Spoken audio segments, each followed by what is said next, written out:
atas. Kailangan yung battery. Ah? Nakailaw. Nakailaw na? Oo. Wala na yan.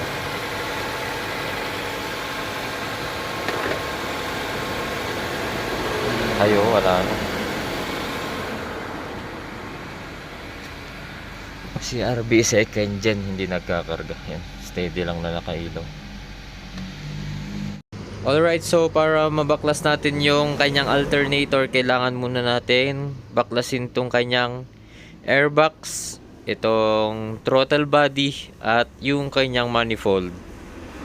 So, same to ng design sa third gen na CRV. Medyo matrabaho to, pero kaya natin to. Mas madali lang dito sa second gen kasi wala na yung bracket sa ilalim nung manifold. So, di na natin kailangan silungan to. So, yan, natanggal na natin yung airbox pati itong kanyang throttle body. So, ingatan nyo lang tanggalin din yung mga sakit na yan. And hindi naman na kayo malilito pag ibabalik nyo yan kasi nakatutok mismo sa pagbabalikan nyo. So, next naman natin tong kanyang manifold. So, ayan, nasa taas lang naman yung mga bolt and nuts nyan. So, hindi na rin kayo mahirapan yan. Pag natanggal nyo yung tatlong bolts and dalawang nuts, sunod nyo yung mga hose.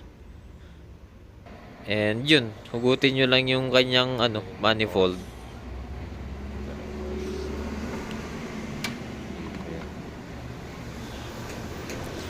Dito pala sa kanyang throttle body para matanggal nyo ng buo at maluwang yung pagpopwestuhan nyo. Tanggalin nyo lang tong hose na nasa ilalim. Yan.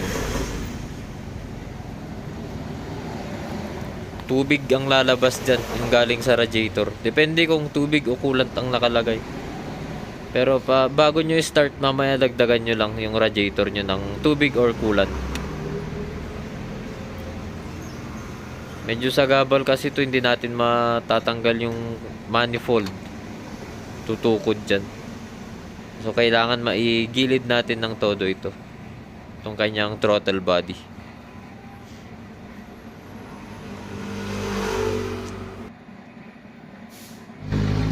So, ang next naman nating tatanggalin ay itong kanyang belt after matanggal yung manifold and throttle body. So, para naman matanggal natin itong kanyang serpentine belt, kailangan nating sikwatin itong adjuster na tensioner o yung nag-a-adjust na tensioner dito sa ilalim. Yang sa ilalim ng power steering pulley. So, sikwatin nyo yan pa right. Ayan o, di ba gumalaw? Tapos yun, tanggalin nyo na yung belt. Yan. So, once na natanggal na yan, ang ine-next na nating tanggalin yung alternator.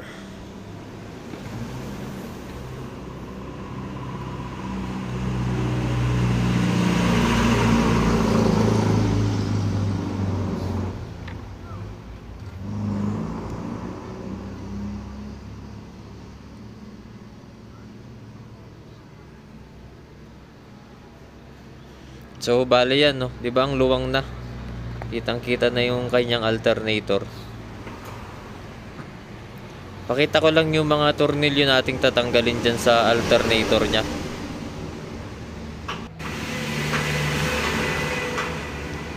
So, maliban sa live wire and yung socket, ito, tatanggalin natin.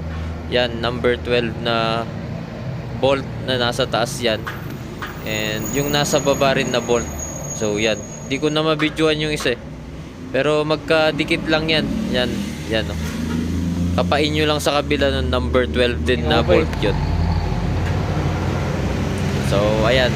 Natanggal na natin siya. And buksan na natin to para ma-check na natin yung kanyang alter.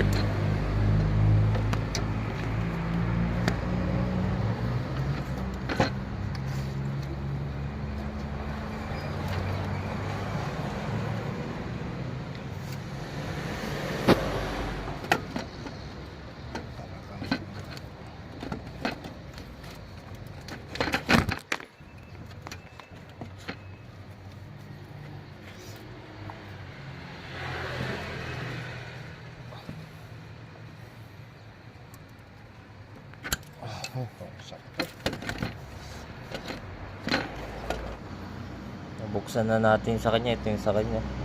Walang field. Yan. Ganito sana yan. Yan.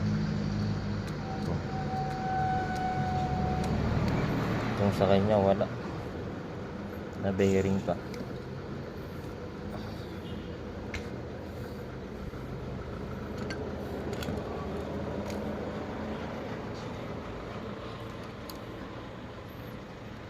Testingin na rin natin yung diode.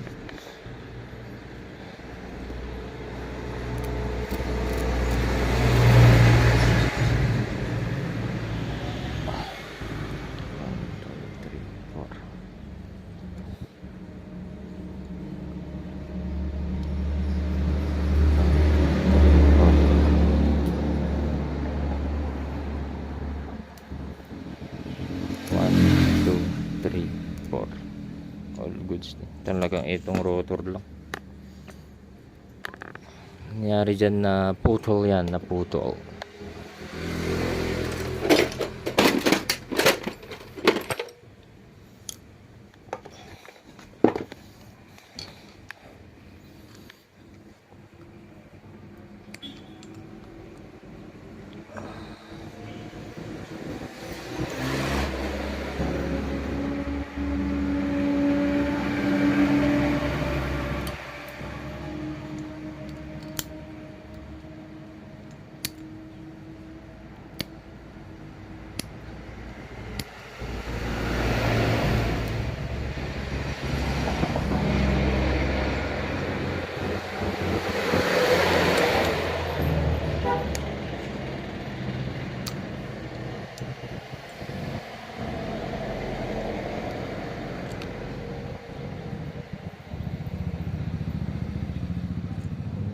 Naman.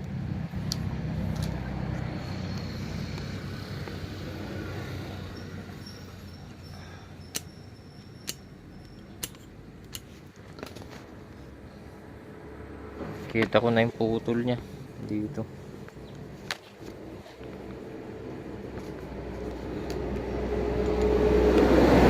Yun o.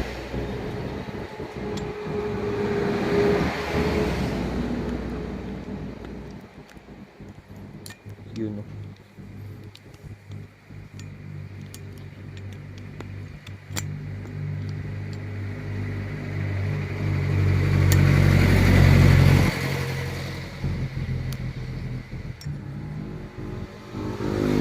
Yun.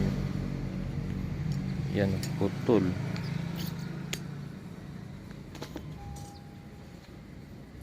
Sobrang lalim ata.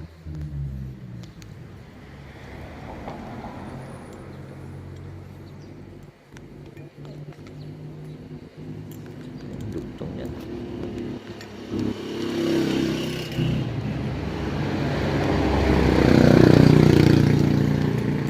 Ito, dugtong niya.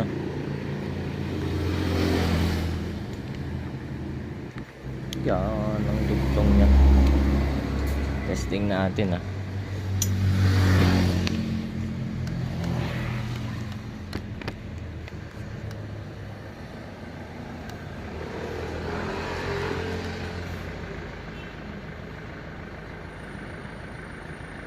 Oh, nagkaroon na. Putol eh.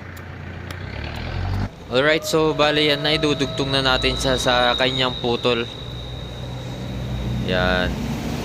Para magkaroon na ulit ng field yung kanyang rotor. So ilalanang natin yan para matibay. And lalagyan din natin ng epoxy.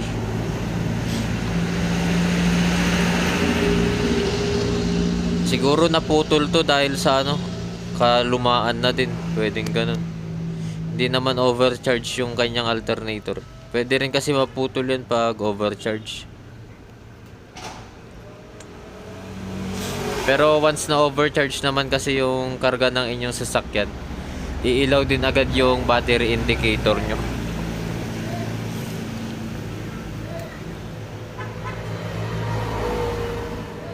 So pag ganyan din na rotor yung sira nung sa inyo, I-check nyo muna, baka naputol lang din.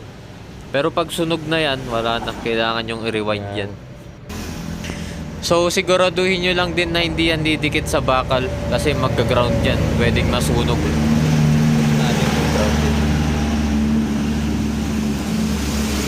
So yan, chinecheck ko kung grounded siya or hindi. Yan, anong ground. Yun oh, meron oh. Yun oh. Oh. Hindi pa grounded. Ayos.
Yun oh. Anong na natin yan oh. All goods na yan. Epoxyan na. Yan. Ganito. Assemble na natin, tas testing.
So ito, ite-test na natin siya sa ating tester. So dapat magkarga na to. Ayan, kakarga na siya. 12.7. Paluwangan natin. Yan. Yan o. So salpak na natin to.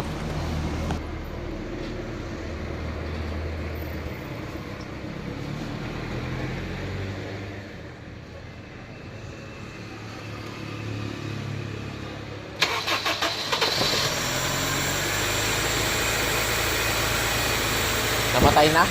Namatay? Yung battery? Nice na. Okay lang. Okay lang yan. Huwag lang mag-15.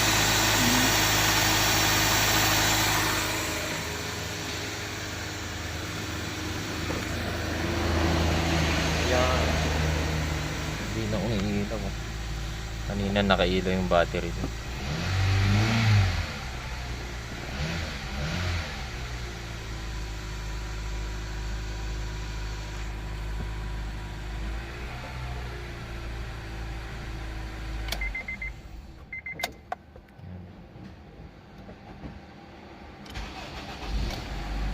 Ayos.